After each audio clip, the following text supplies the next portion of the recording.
สับสนอยากเอาเมียเพิ่มอีกหนึ่งคนแต่จนใจน้องมาทีหลังคนหนึ่งคือมีคนสองก็คือน้องนาตัวอ้ายคนกลางหาทางต้องเลิกหนึ่งคนอยากเลือกน้องสาวย่านเมียตีหัวตายบ่ดนลำบากกับหญิงสองคนจำเป็นปล่อยเมียเลือกนาเอาจังสิลาอายว่าคบแบบน้องสาว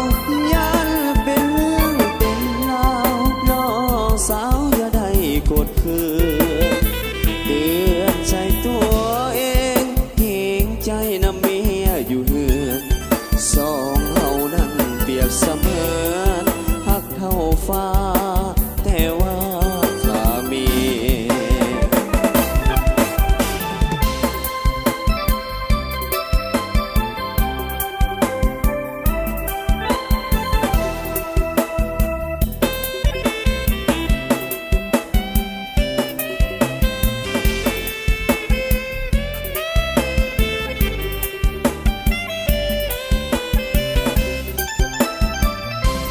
คนหนึ่งคือ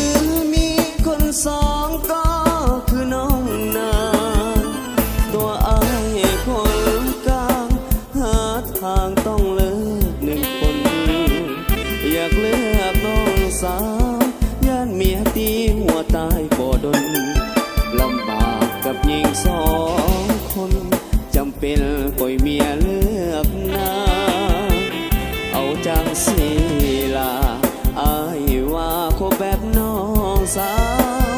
ยันเป็นเรื่องเป็นราวน้องสาวอย่าได้กดขื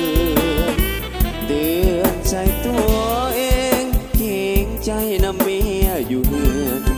สองเฮานั้นเปรียบเสมือน